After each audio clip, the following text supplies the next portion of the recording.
नमोस्तुते वामनरूपभाजे नमोस्तुते अक्षत्रकुलतिकाय नमोस्तुते रावणमर्दनाय नमोस्तुते नंदसुतागजाय।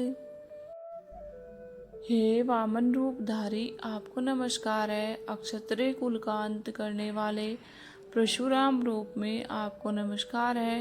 रावण का मर्दन करने वाले श्री राम रूपधारी आपको नमस्कार है तथा नंद नंदन श्री कृष्ण के बड़े भाई बलराम रूप में आपको नमस्कार है। हरे कृष्णा। इस स्तुति के साथ चलिए आज आषाढ़ मास की कथा श्रृंखला को फिर से शुरू करते हैं और सुनते हैं सूत गोस्वामी द्वारा सुनाई भी एक और सुंदर कथा। आइए आज की कथा आरंभ करते हैं। श्री सूत गोस्वामी ने कहा, हे ब्राह्मणों, अब मैं आपको एक प्राचीन इतिहास सुना रहा हूँ, ध्यान से सुनिए। रामानुज नाम से प्रसिद्ध एक जितेंद्रिय विष्णु भक्त ब्राह्मण थे। धर्मात्मा रामानुज ने वानप्रस्थ आश्रम में स्थित होकर आकाशगंगा तीर्थ के पास तपस्या करने लगे थे। उनकी तपस्या का नियम इस प्रकार था। गर्मी में भगवान विष्णु का ध्यान करते हुए वे पंच अग्नि के मध्य में स्थित रहते थे। वृषा में खुले आकाश के नीचे बैठकर मुख से अष्टाक्षर मंत्र का जाप करते रहते और हृदय में भगवान जनार्दन का ध्यान करते थे। जाड़े में वे जल के भीतर निवास करते थे। वे समस्त प्राणियों के हितैषी, जितेंद्रिय और सब प्रकार के द्वंद्वों से दूर रहने वाले थे। उन्होंने कितने ही वर्षों तक सूखे पत्ते खाकर निर्वाह किया। कुछ काल तक जल का ही आहार किया और फिर कुछ वर्षों तक वे केवल वायु पीकर रहे। उसके बाद उनकी तपस्या से संतुष्ट होकर भक्तवत्सल भगवान विष्णु ने उन्हें प्रत्यक्ष दर्शन दिए। भगवान के हाथों में शंख, चक्र, गदा और पद्म शोभायमान थे। उनके नेत्र विकसित कमल के दलों की भांति सुंदर थे। श्रीअंग की दिव्य प्रभा कोटि सूर्य समान थी। पक्षीराज गरुड़ के ऊपर आसीन होकर छत्र और चमर से में सुशोभित हो रहे थे। विश्वसेन और सुनंद आदि पार्षद भगवान को सभी ओर से घेर कर खड़े थे। वीणा, वेणु और मृदंग आदि बजाने वाले नारद आदि के द्वारा उनकी महिमा का गान हो रहा था। भगवान का ऐश्वर्य परम उत्तम रूप से प्रकट हो रहा था। वे पीताम्बर से शोभायमान थे। उनके वक्षस्थल में लक्ष्मी का निवास था और श्याम मेघ के समान उनकी कांति थी। दोनों पार्श्व भाग में खड़े हुए सनक आदि महायोगी भगवान की सेवा में लगे हुए थे। अपनी मंद मंद मुस्कान से तीनों लोगों को मोहते और अंगों की दिव्य प्रभा से दसों दिशाओं को सम्मानित और प्रकाशित करते हुए भक्त सुलभ भगवान वेंकटेश्वर महामुनि रामानुज के पास उपस्थित हुए। उन्होंने अपनी चारों बाहों से मुनि को पकड़ लिया और हृदय से लगा लिया। उसके बाद भगवान श्री विष्णु ने उन्हें कहा, हे महामुनि, कोई वर मांगो, मैं आपकी तपस्या से बहुत प्रसन्न हूँ। आपने जो नमस्कार किया है उससे मेरा प्रेम और बढ़ गया है। मैं आपको वर देने के लिए आया हूँ। यह सुनकर रामानुज ने कहा, हे नारायण, हे रमानाथ, श्रीनिवास जगन्मय, हे जनार्दन, मैं आपके दर्शन से ही कृतार्थ हो गया हूँ। धर्मनिष्ठ पुरुष आपको नमस्कार करते हैं क्योंकि आप धर्म के रक्षक हैं, जिन्हें महादेव जी और ब्रह्मा जी भी नहीं जानते। तीनों वेदों को भी जिनका ज्ञान नहीं हो पाता, उन्हीं आप परमात्मा को आज मैं जान पाया हूँ। इससे अधिक और कौन सा वरदान हो सकता है। जिन्हें योगी नहीं देख पाते, केवल कर्मकांडी लोग जिनकी झांकी नहीं कर पाते, उन्हीं आप परमात्मा का आज मुझे प्रत्यक्ष दर्शन हुआ है। इससे बढ़कर और क्या हो सकता है।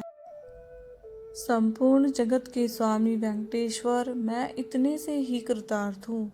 जिनका नाम स्मरण करने मात्र से बड़े बड़े पातकी मनुष्य भी मुक्ति प्राप्त कर लेते हैं, उन्हीं भगवान जनार्दन का आज मैं प्रत्यक्ष दर्शन करता हूँ। हे प्रभु, आपके युगल चरणारविंदों में मेरी अविचल भक्ति सदैव बनी रहे। रामानुज की ऐसी प्रार्थना सुनकर श्री भगवान ने कहा, हे महामते रामानुज, मुझ में तुम्हारी दृढ़ भक्ति हो। मेरी कही हुई दूसरी बात भी सुनो। जब सूर्य मेष राशि पर जाते हैं, उस समय चित्रा नक्षत्र से युक्त पूर्णिमा आने पर जो भी मनुष्य आकाश गंगा में स्नान करते हैं, वे पुनरावृत्ति रहित परम धाम को प्राप्त होते हैं। हे रामानुज, तुम आकाश गंगा के समीप ही निवास करो। प्रारब्ध कर्म के अनुसार प्राप्त हुए इस शरीर का अंत होने पर तुम्हें मेरे स्वरूप की प्राप्ति होगी। और इस समय मैं बहुत कहने की क्या आवश्यकता। आकाश गंगा के शुभ जल में जो कोई भी स्नान करते हैं वे सभी उत्तम भगवत भक्त हो जाते हैं। भगवान की यह बात सुनकर रामानुज ब्राह्मण ने पूछा, हे भगवान, भगवत भक्तों के क्या लक्षण होते हैं? किस कर्म से उनकी पहचान की जा सकती है? मैं इस विषय को सुनना चाहता हूँ। यह सुनकर भगवान वेंकटेश कहते हैं, हे मुनिश्रेष्ठ, तुम भगवत भक्तों के लक्षण सुनो। जो समस्त प्राणियों के हितैषी हैं, जिनमें दूसरों के दोष देखने का स्वभाव नहीं, जो किसी से ईर्ष्या नहीं रखते और ज्ञानी निष्प्रह शांत चित्त हैं, वे श्रेष्ठ भगवत भक्त हैं। जो मन, वाणी और क्रिया द्वारा दूसरे को पीड़ा नहीं देते और जिनमें संग्रह करने का स्वभाव नहीं है, उत्तम कथा श्रवण करने में जिनकी सात्विक बुद्धि सदैव लगी रहती है और जो मेरे चरणारविंदों के भक्त हैं, जो उत्तम मानव माता पिता की सेवा करते हैं, देव पूजा में तत्पर रहते हैं, जो भगवत पूजन के कार्य में सहायक बनते हैं और पूजा होती हुई देखकर मन में आनंद मनाते हैं, वे भगवत भक्तों में सर्वश्रेष्ठ हैं। जो ब्रह्मचारियों और सन्यासियों की सेवा करते हैं और दूसरों की निंदा कभी नहीं करते, जो श्रेष्ठ मनुष्य सबके लिए हितकारक वचन कहते हैं और जो लोक में सद्गुणों के ग्राहक हैं, वे उत्तम भगवत भक्त हैं। जो सभी प्राणियों को अपने समान देखते हैं और शत्रु तथा मित्र में संभाव रखते हैं, जो धर्मशास्त्र के वक्ता और सत्यवादी हैं और जो ऐसे पुरुषों की सेवा में रहते हैं, वे सभी उत्तम भगवत भक्त हैं।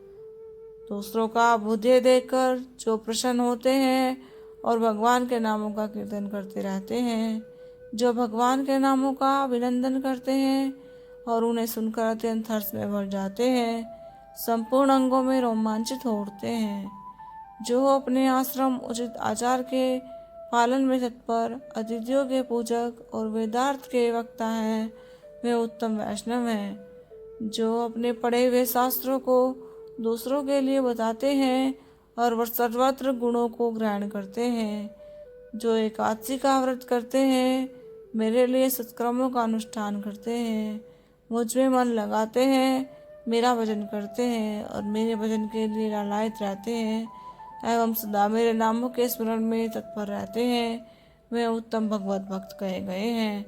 सद्गुणों की और जिनकी स्वाभाविक वृद्धि है, वे सभी श्रेष्ठ भक्त हैं। और इस प्रकार भगवान श्री हरि ने रामानुज ब्राह्मण को भगवत भक्तों के संपूर्ण लक्षणों के विषय में विस्तृत जानकारी प्रदान की। इसका श्रवण करके रामानुज ब्राह्मण ने धन्यता का अनुभव किया।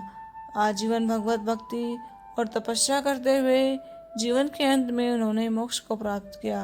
वैकुंठ से आए हुए विमान पर भगवान के ही समान सारूप्य मुक्ति प्राप्त करके वे वैकुंठ लोक में चले गए। और यही थी हमारी आज की आषाढ़ मास कथा। हमें आशा है कि यह कथा आपको पसंद आई होगी। अगर कथा पसंद आई हो तो इसे लाइक कीजिए, शेयर कीजिए और आपके अपने चैनल राधे राधे 01 को सब्सक्राइब कर लीजिए। और हम आपसे मिलेंगे इसी कथा की अगली कड़ी के साथ कल प्रातः काल। हरे कृष्णा।